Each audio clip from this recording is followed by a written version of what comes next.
یہ زمینی حالات جنہیں میں نے کہا انہیں دیکھیں. ظاہر بات ہے کبوتر کی طرح آنکھیں بند کرنے کا تو فائدہ نہیں، حقیقت کو دیکھنا پڑے گا. حقیقت کو دیکھتے ہیں تو دل بیٹھ جاتا ہے، مایوسی کے اندھیارے چھا جاتے ہیں، امید کی کوئی کرن کہیں نظر نہیں آتی. کہاں نظر آئے؟ مولانا نے کتنا عمدہ نقشہ کھینچا ہے. کہاں ہے وہ اسلام؟ مسلمان تو ہیں 1 ارب سے زیادہ ہیں، لیکن کوئی پوچھے 1 انچ زمین دکھاؤ جہاں اسلام تم نے نافذ کیا ہو، تو وہاں ہمارے ہاتھوں کے طوطے اڑ جائیں گے. نتیجہ یہ ہے کہ حالات تو زمینی جو ہے وہ ہے مایوس کن. اس میں ظاہر بات ہے کہ امید کا دامن تھامنے کے لیے ہمیں کوئی چیز چاہیے، اور وہ چیز ہے جو محمد عربی صلی اللہ علیہ وسلم اپنی خوشخبریوں کی شکل میں دے کر گئے. آپ نے اپنے دور سے لے کر قیامت تک 5 دور گنوا دیے. تکون النبوۃ فیکم ما شاء اللہ ان تکون ثم يرفع اللہ اذا شاء يرفعها ثم تکون خلافۃ على منهاج النبوۃ ثم تکون ملکا عاضا ثم تکون ملکا جبریا ثم تکون خلافۃ على منهاج النبوۃ. یہ طویل حدیث کا میں نے صرف خلاصہ سنایا ہے آپ کو. مسند احمد ابن حنبل کی روایت ہے، حضرت نعمان ابن بشیر راوی ہے رضی اللہ تعالی عنہ. پہلا دور دور نبوت، دوسرا دور دور خلافت علی منہاج النبوۃ، نبوت کے نقش قدم پر خلافت جسے ہم خلافت راشدہ کہتے ہیں. تیسرا دور مسلمانوں کی حکومتیں، لیکن وہ ملوکیت کا دور، ملکن عاضن، اور ان میں ظاہر بات ہے کہ عاضن بھی تھی، جہاں ان میں خوبیاں تھیں وہاں برائیاں بھی تھیں. وہی حجاج ابن یوسف جس نے ایک مسلمان لڑکی کے خط کے اوپر فوج بھیجی ہے، وہی حجاج ابن یوسف ہے کہ سینکڑوں تابعین کے سر اس نے قلم کرائے ہیں. وہی حجاج ابن یوسف، وہی خلیفہ کہ جس نے فوج کشی کی اجازت دی تھی سندھ پر، وہی خلیفہ ہے جس نے بلا کر محمد ابن قاسم کو شہید کیا ہے. کہ یہ پاپولر ہوتا چلا جا رہا ہے، ملوکیت کے لیے تو اس سے بڑا خطرہ اور کوئی نہیں. اس لیے کہ سندھ کے ہندوؤں نے ان کے بت بنا لیے تھے. یہ نوجوان در جوانی توبہ کردن سیوائے پیغمبریس، یہ نوجوان اور اتنا نیک اور پارسا ان کے بت بنا کر مندروں میں رکھ دیے گئے.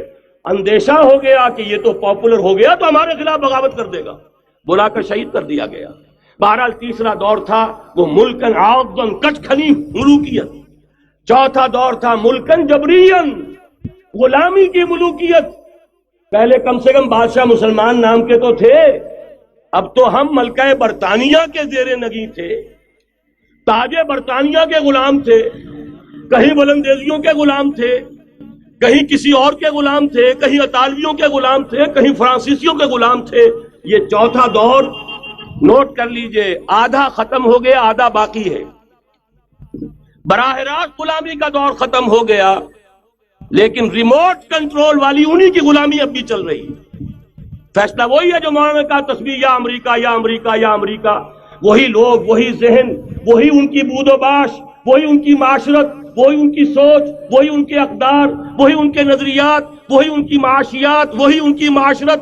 ہر شے وہی ہے، صرف رنگ کا فرق ہے اور کچھ نہیں. نظام ابھی وہی ہے، چلانے والے بھی انہی کے پرستار ہیں، بلکہ ریموٹ کنٹرول سے وہی چلا رہے ہیں. وہ تو آپ کے بجٹ کا بھی فیصلہ کرتے ہیں، آپ کی الیکٹریسٹی کے ریٹس بھی معین کرتے ہیں. تو حال یہ ہے کہ ابھی وہ چوتھا دور ختم نہیں ہوا. فرق صرف یہ ہے کہ ڈائریکٹ کی بجائے ریموٹ کنٹرول ہے. لیکن حضور کی خوشخبری یہ ہے، ثم تکون خلافۃ علی منہاج النبوۃ، پھر ایک دور آئے گا خلافت علی منہاج النبوۃ کا. یہ محمد الرسول اللہ کی نوید ہے. وہو صادق المصدوق، وہ سچے ہیں، ان کی صداقت پر خود اللہ گواہ ہے. لہذا وہ دور آ کر رہے گا، اس میں کسی بھی بندے مومن کے لیے کسی شک و شبے کی کوئی گنجائش نہیں.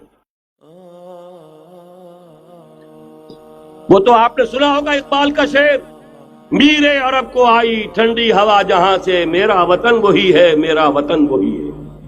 یہ نیو ورلڈ آرڈر NWO، حقیقت میں جیو ورلڈ آرڈر ہے JWO، لیکن اسی کو بدلنا ہے جسٹ ورلڈ آرڈر آف اسلام، اور وہ گلوبل ہوگا.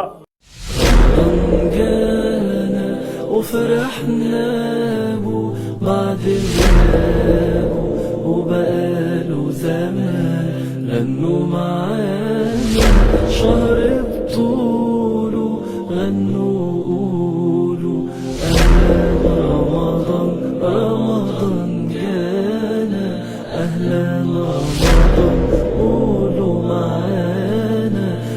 أهلا رمضان